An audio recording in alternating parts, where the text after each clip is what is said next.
आणि राज्यघटनेचे शिल्पकार डॉक्टर बाबासाहेब आंबेडकर. हा कोरोनाचा काळ होऊन गेला. या कोरोनाच्या काळात अस्पृश्यता काय असते आणि तिची वेळी ती एकमेकांना हात लावताना लोक घाबरायचे.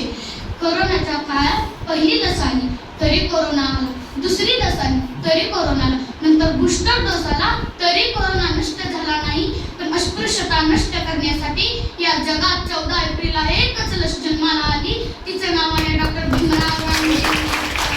या ज्ञान पंडितांनी आपल्याला सांगितले की शिक्षण हे वाघिणीचे दूध आहे. हे दूध पिल्यावर डरकाळी पडल्याशिवाय राहणार नाही. म्हणून शिका, संघटित व्हा आणि संघर्ष करा.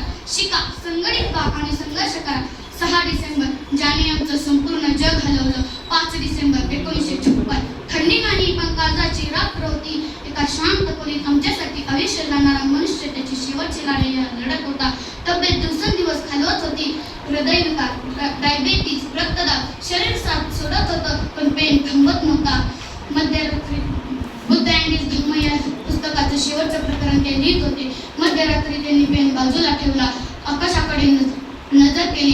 जणू ते कोणाशी बोलतच होते आणि शांत आवाजात म्हणाले, आज खूप शांत वाटते. ती शांतता वेगळी होती. त्या खोलीत इतिहासाचं हृदय थांबलं जात होतं. 6 डिसेंबरची पहाट. सविता आंबेडकर उठल्या. भीमराव उत्तर नाही.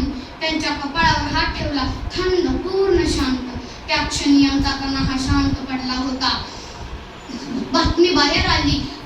मुंबईत मिल बंद पडल्या. चाळीत मला झोपडीतून रडण्याचा आवाज येऊ लागला.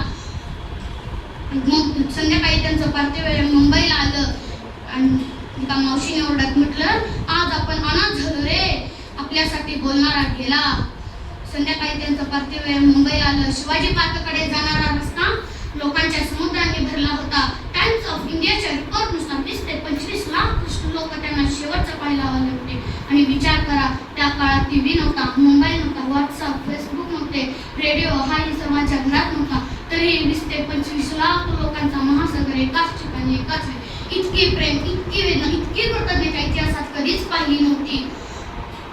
एका मावशीने एका आईने पार्थिवाच्या पायाला धरून म्हटलं, आज माझं मूल शाळेत जात आहे ते तुमच्या आधारामुळं.